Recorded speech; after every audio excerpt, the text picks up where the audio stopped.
For City Lights on Novus TV, I'm Natalie Langston. When the weather is hot and the days are longer, that means it's time to fire up the grill. Barbecue season is here. We're grilling up some simple, tasty, and healthy dishes to try this season, and we have all the tips and tricks you'll want to know.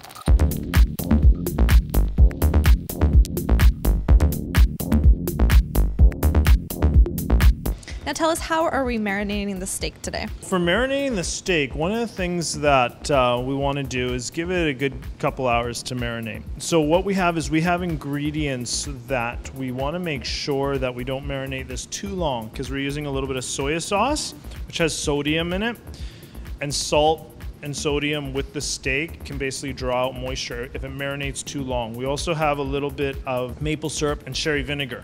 Okay, and so we have some good fresh herbs, we got some garlic. One of the things I try to stay away with from marinade is don't put the raw salt on at this point, okay? So rule of thumb is salt just before cooking. What I'm gonna do is some fresh herbs too. And the fresh herbs don't really need to be all that much chopped up. So what I like to do is take the little needles, so rosemary goes on there, break it up, and even using some of the stem is okay too in there. And this is where people can add their own personal sort of flair to it. If you like, you know, marjoram or oregano, go ahead, throw it in. This is a little bit of fresh thyme, which we're gonna put on, and same sort of idea. We just take the little leaves, put that through, and I like to be generous with my herbs when marinating, so I really get the flavor profiles. And then I usually use a nice olive oil, one that I like, a little bit of that on top. And all we really need to do now is it's a little bit of massaging the steak now, okay? This is a key for marinade. Just don't throw everything in and forget about it, but actually, you know, it's maybe like taking your steak to the spa, I don't know. Okay, so Natalie, after 2 hours, it's been marinating. So it's the steaks now, it's taken on all that great flavor that we have there. And so the idea is now is we don't want to go right from the marinade onto the grill. We actually want to take it out. So the marinade has really served its purpose at this point. And what I've done is I'm just taking off some of the herbs. They've served their purpose. We've infused the steak with that. And what we want to do is we want to pat it dry onto the paper towel, okay? And so the reason being is we don't want all the juices that have marinated to burn on the grill. It's good to get the grill preheated so you don't get all through the marinating, and then remember you have to turn this on. So it's nice and hot. It's about 400 degrees. And you just put it right on there. Yeah, there you go. And see that smoke? That's what you get.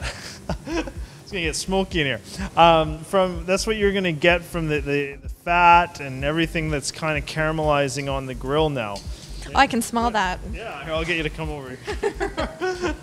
And so what I want to do is we're going to go under, and by turning it ever so slightly, what I get to do here is I get some nice grill marks underneath. And so now we're cooking the steak until our desired doneness. Get to know how you like your steak. So when I went to cooking school, they taught us a little bit of a trick. Index finger and your thumb come together, is feeling in here.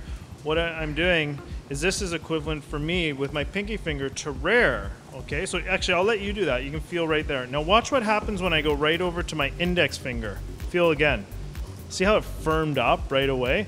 So for me, I go, my pinky is my rare, my ring finger over becomes a medium rare, right? My middle is medium, and my index finger, feel again. See how that really firms up?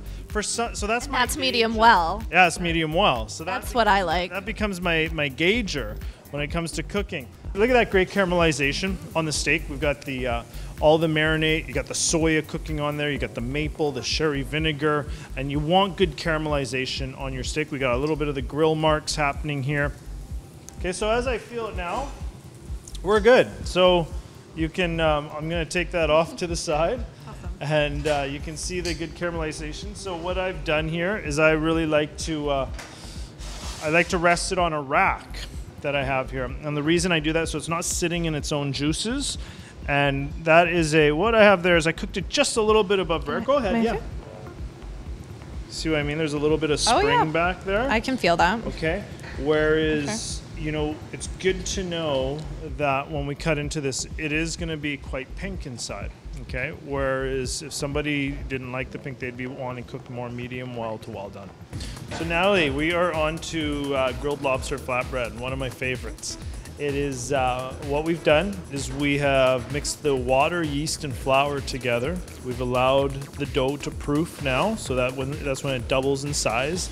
And now we're gonna roll it really, really thin and get that onto the grill. We'll kind of coat it with some olive oil. So I'm gonna get it started, and then we are gonna trade the microphone for the rolling pin here. We're gonna throw it down, just like so, right? And then we take that, press that, flatten it, almost like a pancake, and that's where the rolling pin comes in. And I'm actually going for more of a lengthwise than a round type shape, so I get more of a linear look for my dough. And as I do that, I'm continuing to really put some pressure and force. And now, as I do that, I want to get it almost paper thin. So, are you up for the challenge? Let's see. Are you ready? Okay. I'll give you that, and I'll take your microphone. All right, so I just keep rolling? Keep rolling, and a little bit of pressure there as you're doing that. Yeah, so as you come in, once again, flatten it, there you go. And just keep that process the whole time. And then how far throughout. am I rolling it to? Yeah, just as you do, and see how that starts to stretch, and then you can also pull that over, flip that over. Okay, and then do the same on the other side. And as you're continuously doing that, the dough is relaxing, it's softening, and it's gonna become easier and easier to roll. Okay, and this is gonna be the base of our flatbread. This has come off the grill now, and now it's really up to us. We've got the grilled flatbread. You decide, we get to decide what goes on it. And so kids love, you could put a little bit of salami, a little bit of buffalo mozzarella, some tomato, but we're gonna go a little bit more of an adult version with this flatbread. So flatbread's been grilled. What I have here is, this is a charred tomato coulis or sauce, and this is gonna work as our base. So a lot of flavor in here. We charred the tomatoes on the barbecue. We took a little bit of lemon, blended that in. There's a little bit of toasted coriander in there. I don't wanna give too much, but just enough to give it a good balance on the crispiness of the flatbread. Okay, so that is perfect right there. Looks good. Next thing we're gonna do is I took a little bit of lobster tail. Now, this could be also prawn, could be crab meat. Somebody might want to bake a little salmon, whatever protein you want. It's up to you. So we're gonna take a little bit of that, and then we're gonna put this, and I lightly cooked this on the barbecue and grilled it. We started by taking the lobster, we boil it for about 5 minutes. But as I said, this could be prawn, crab meat, any type of protein. Could be chicken if somebody wants to go that route. I took some corn also.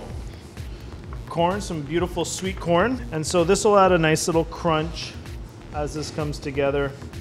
And then next, one of my favorite things to do with tomatoes is slowly cook them down in olive oil with some garlic. We call this confiting. And with that, you just get tons of flavor into the tomato. It gets submerged and it gets soaked in all the olive oil. I'm gonna actually keep those whole. And I like to leave the little green on just so that it's fresh off the vine. And then we're gonna take a little bit of avocado, which I think is one of your favorites. We're gonna take a little bit of the Parmesan, which adds a little bit of saltiness. So we just add those up top, a couple little curls. And now you left the avocado pretty whole there, bigger pieces? Yeah, so the idea with this is that people will actually cut into it. It's not something that you're gonna pick up with your hands and eat as a pizza, but it is something, it's a knife and fork type flatbread dish. And then I have a little bit of the arugula. Arugula has a nice peppery flavor. And usually I find with arugula, just a little olive oil on it is a great, adds the flavor you need. And I'm not gonna add a whole bunch, but just enough for a little bit of greenery on top. That is our lobster flatbread with a little bit of avocado, some grilled corn, and fresh arugula. Get Your Grill On launches this Father's Day for the summer season and is available as a class option. The Dirty Apron also has a cookbook now available for pre-sale on Amazon.ca and launches this fall. For more details on this and recipes like what we did today, just go to their website for all the details. Thanks for watching. For City Lights on Novus TV, I'm Natalie Langston.